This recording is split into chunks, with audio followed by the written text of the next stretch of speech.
Time for us to be at the docks. Let's go! The arrival schedule says ship stopover, 1 person. Does that mean we're only welcoming 1 guest today?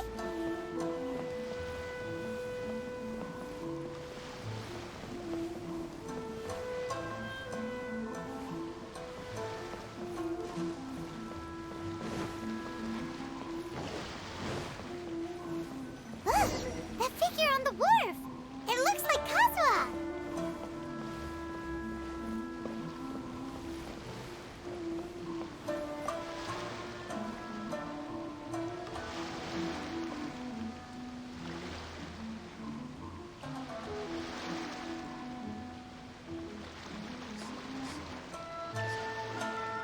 Greetings, traveler in Paimon. I heard there would be guides for the Iridori Festival, but I didn't expect it would be you two. We didn't expect to see you either! Returning as a guest for the Iridori Festival, no doubt. I was a little surprised myself when I received the invitation. But after wandering the outside world for so long, it's good to have an opportunity to return to my homeland and pay respects to my old friends. Kazuha, when we saw you in the distance just now, you seemed to be looking for something. What happened? Ah, yes.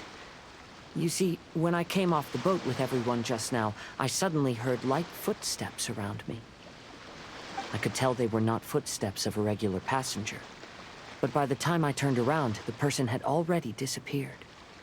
I only heard a splash, even though I didn't manage to catch a glimpse of them. I found this strange piece of paper by my feet. Oh, does the paper happen to have a poem written on it? Huh. How did you know?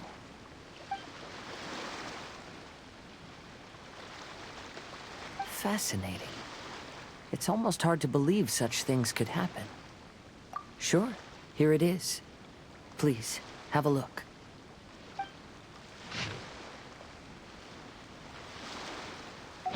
Last time, Aoi no Okina's poem ended with a reference to Akihito. And sure enough, this is a story about him. Story this time basically says that Akihito got his name from his love of red seals. However, the Shogun discovered that he had committed plagiarism, and he was soon exiled. Well, if Paimon were to rate today's story, it sounds pretty unfortunate. I don't think there's anything particularly wrong with this story. I too was once wanted as a criminal by the shogunate. So I'm not all that different from Akihito mentioned in this story. But according to the story, Akihito was exiled by the Shogun because of his wrongdoings. You did nothing wrong, Kazuha. Huh? Traveler, what are you thinking about? Ah, by the way, you mentioned that your friend has been struggling because he's unable to sign his name quickly, right? In Liyue and Inazuma, there is a saying, that which has been stamped has also been signed. Perhaps using a seal could be a feasible solution. While sailing at sea, I sometimes carve things to pass the time. If you wish to create a stamp for his seal, I might be able to help. Wow, that's an idea! Quick, let's go tell Albedo!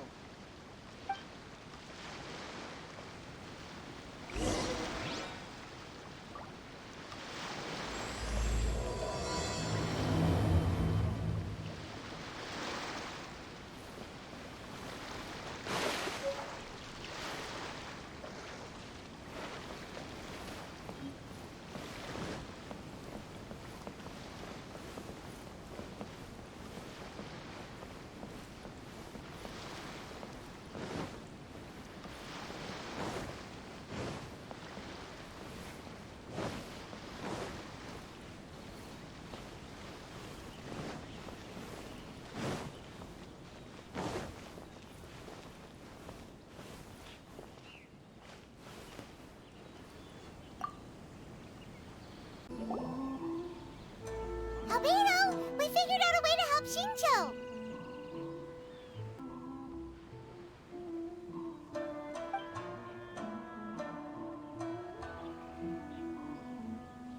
Interesting. A story of the 5 Kasen appears again, and with a timely solution. Stamped seal, huh?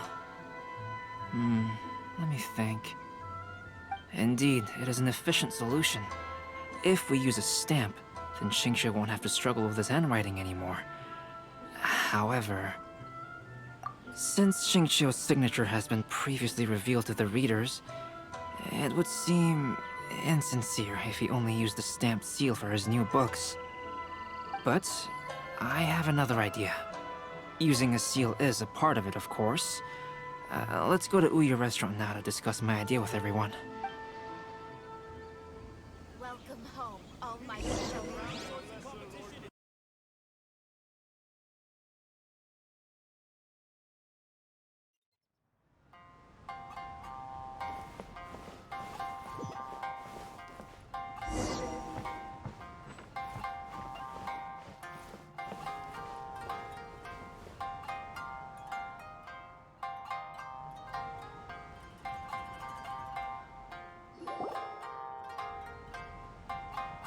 Yes, that's it, Jinyu.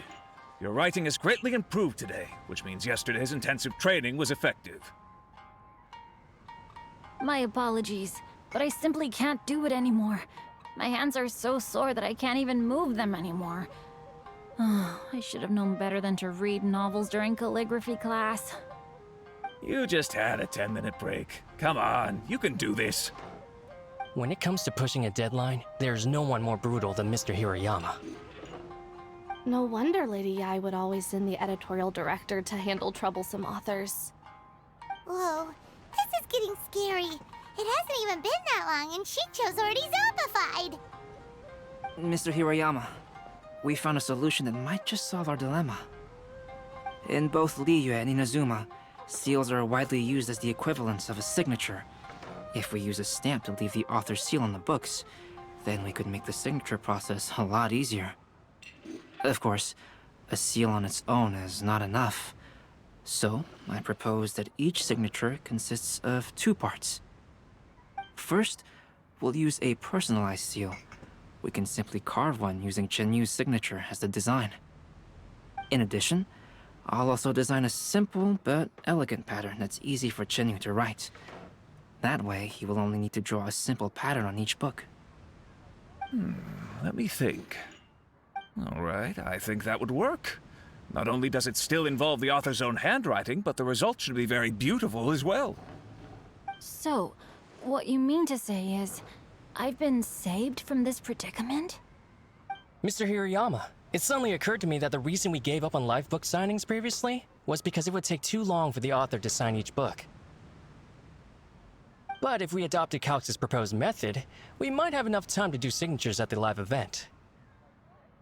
And if all the authors signed their books in the same fashion, then Genyu's signature wouldn't look out of place. If you think it's feasible, I would certainly be happy to design signatures for the other authors as well. Yes, and you may leave carving the stamps to me. In that case, I shall contact the other 2 authors participating in the new release event.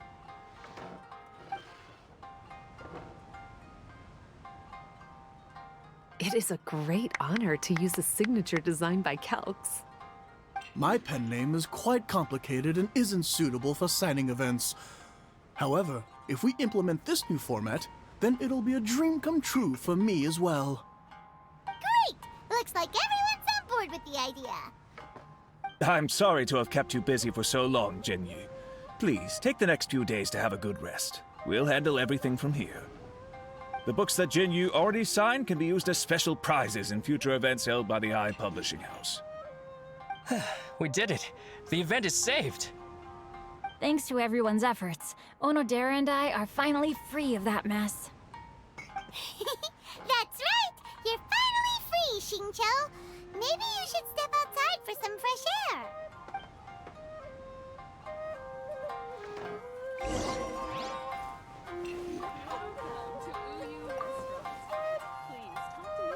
Onodera, please inform Lady Ai of the changes in the event planning when you have a moment.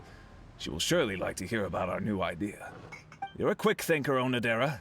As long as you exercise a little prudence, you'll be able to achieve great things in the future. Got it. Thank you very much, Mr. Hirayama. I suppose this is all a blessing in disguise, isn't it? I'm sure readers will be thrilled to hear that the release event will also have a book signing.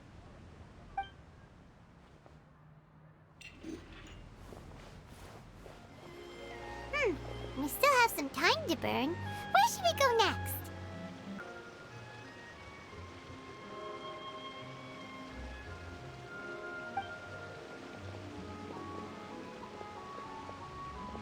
Traveler, there you are. Oh, it's Ayaka!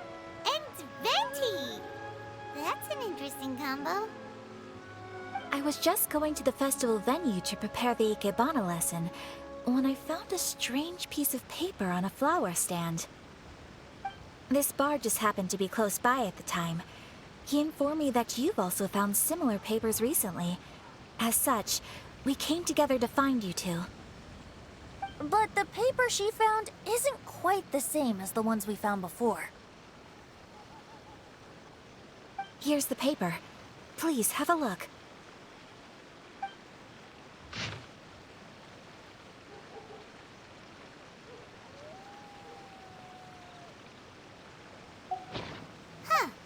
All the poems we found before were roughly the same length, but this one is only 2 lines.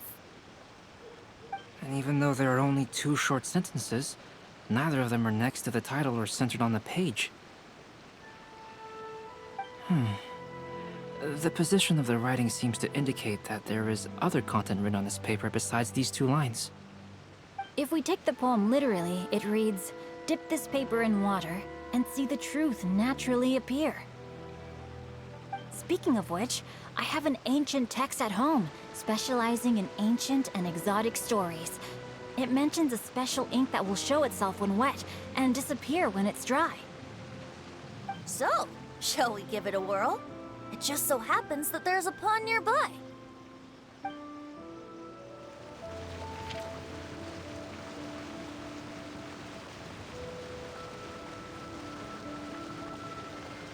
Wow, look! It's really working! More words have appeared on the paper!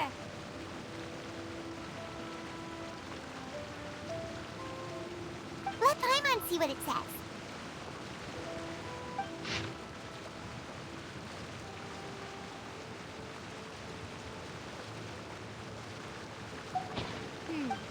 Story says that after Sumizomi got the collection of poems from Akihito and put them into a stream of water, the plagiarized words in the poem became blurry. Huh? Why would that happen? You see, Paimon, in the past, when printing was not yet well developed, handwritten text could easily become smudged in books when exposed to moisture. To ensure the text lasted longer, they'd either write using a special ink or coat the paper's surface with a waterproof coating once the writing was finished. Such special inks are time-consuming and laborious to produce, and the waterproof coating could also prove just as difficult. However, since Akihito's poetry collection was an important gift to be presented to the shogun, surely one of those 2 methods was used to protect it. But as for the plagiarized poems, not only would they lack Akihito's seal, but the words would also react differently when exposed to liquid.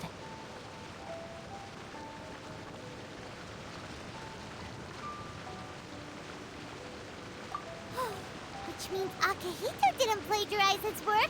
He was set up! Yes, it appears that this is the truth that Sumizome's story is trying to convey.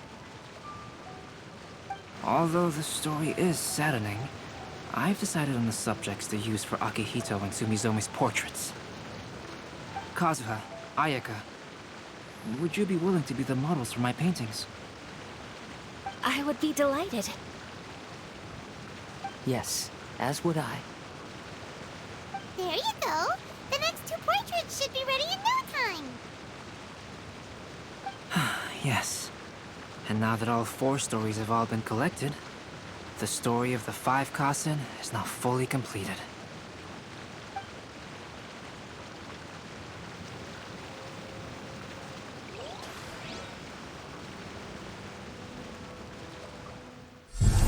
Long ago, Inazuma had 5 legendary poets.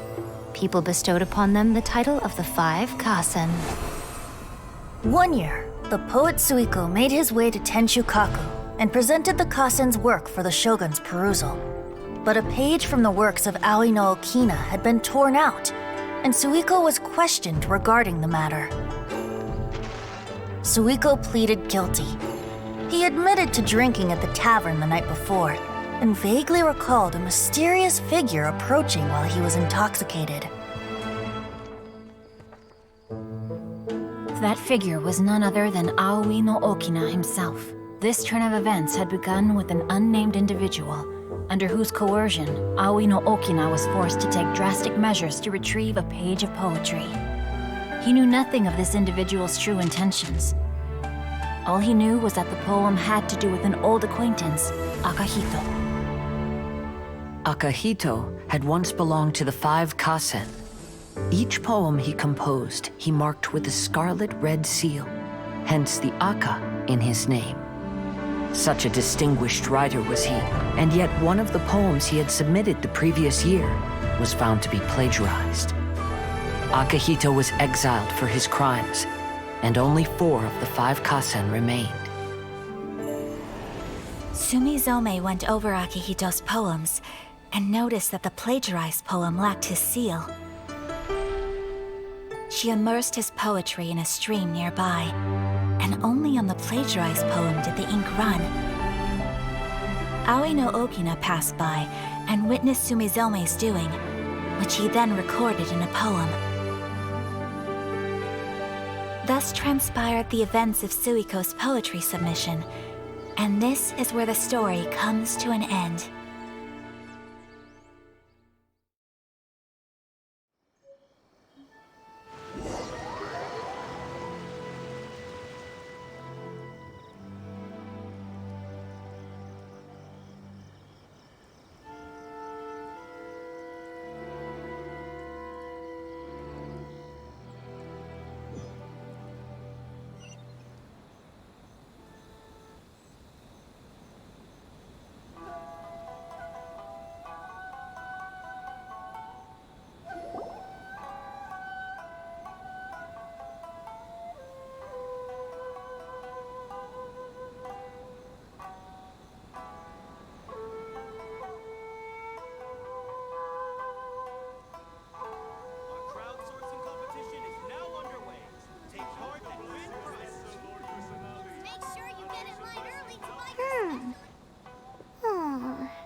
Yeah.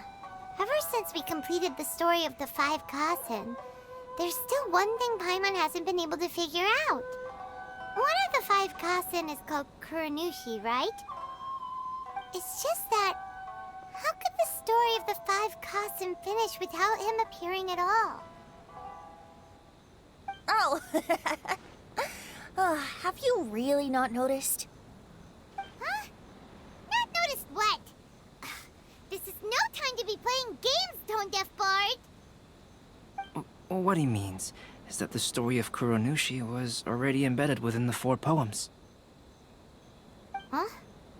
Really? That's right. The key lies in the poem that Aoi no Okina wrote after seeing Sumizome rinsing the poetry collection. An average person could never understand the scene of a young girl washing Akahito's poetry collection in a stream. Even Aoi no Okina couldn't figure out the meaning behind Sumizome's actions. He was simply reminiscing and thinking about his old acquaintances. However, for the perpetrator who framed Akahito, it was completely obvious. He was worried that if this poem was seen by the Shogun, then the Shogun could discover the truth behind the plagiarism incident. If that happened, then he'd be finished. So, in desperation, he threatened Aoi no Okina to make him tear out this poem. Which means, the one who threatened Aoi no Okina is the same person that framed Akahito! What? Kuranushi? That's right. Though there are only 4 poems, they still managed to tell the complete story of all 5 Kasen. Since the shogun mentioned in the poems is certainly not the one of the 5 Kasen, the only character left is the mysterious one with an unknown identity. Oh, okay. Paimon is finally starting to get it now. However, this also brings something else to mind. The story of the 5 Kasen has more or less reflected everything that's been happening around us lately. Which begs the question, is there a Kuronushi in our world as well? A Kuronushi? In our world? Speaking of which, I wonder if our dear Kazuha has come up with anything. Oh, right! Kazuha! He's been pretty quiet this whole time. Let's ask him.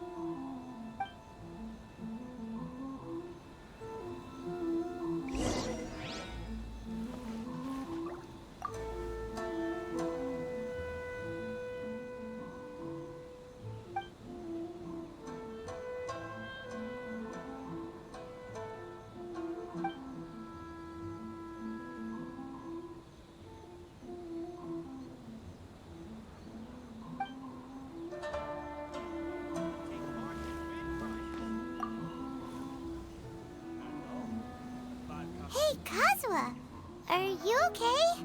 You've been standing in front of this blank canvas for a while, and you don't look so good. Apologies for making a wild assumption, but has the story of the 5 Kasen reminded you of anything? Yes. A few things did come to mind, actually. However, they were nothing more than some past incidents regarding my family. I don't mind sharing the stories, but I'd prefer not to bring you any more trouble. Hey, we're all friends here, Kazuha. You can always tell us whatever's on your mind. Kaidehara, please forgive my assumption, but perhaps you were thinking of the Raiden Gokuden? The Raiden Gokuden? What's that? It appears that Miss Kamisato and I were thinking of the same thing. But it also has much to do with the Yashiro Commission. It would be improper to speak of it here without the consent of Miss Kamisato. It's fine. Those of us here are all trustworthy, so there isn't any harm in it. However, this matter is somewhat complicated and may be difficult to explain. Let me start with the Raiden Gokuden. As you all know, the Yashiro Commission's primary purpose is managing ceremonial and cultural affairs, and Inazuma's art of forging swords is a very important part of our culture. The Raiden Gokuden were once the top 5 schools of the forging art in Inazuma. Although these families were swordsmiths by craft, they also held many important positions in the Yashiro Commission. Unfortunately, of the 5, only the Aminoma art still maintains its artisan lineage. The descendants of the Ishin art are also still alive, but the craft has been lost to time. The descendants of the Ishin art are none other than the Kaidehara family. Whoa! We knew Kazuha came from a noble family, but we had no idea about his connection to the Yashiro Commission and sword making. Yes, but that's all part of the past now. The Ishin art was lost with my great-grandfather's generation. My grandfather was dissatisfied with my great-grandfather's lack of effort. When he was young, my grandfather traveled all over Tevat to find a way to revive the family business. But it was to no avail. And in my generation, our last remaining family property was lost as well. I heard my elder brother mention that the decline of the Raiden Gokuden happened very rapidly. In the span of a few decades, 3 of the families suffered various misfortunes and disappeared completely. Later, there was speculation that all of these misfortunes stemmed from some background machinations, meaning that someone wanted to wipe out the Raiden Gokuden. However, since not every family of the Raiden Gokuden came to ruin, such explanations were treated as nothing more than a conspiracy theory. Indeed. I've also believed such ideas were just theories and rumors. However, I know that a major incident happened to my great-grandfather when he was young. Not only did it affect the Kaedahara clan, but it nearly jeopardized the Kamisato clan's position in the Yashiro Commission as well. After reading the story of the 5 Kasen, I can't help but feel like it's pointing me toward the truth behind that incident. What exactly happened to your great-grandfather, Kazuha? I still can't say. I need to speak with someone to verify the details. Let's meet here again at noon tomorrow. I will tell you everything I know then.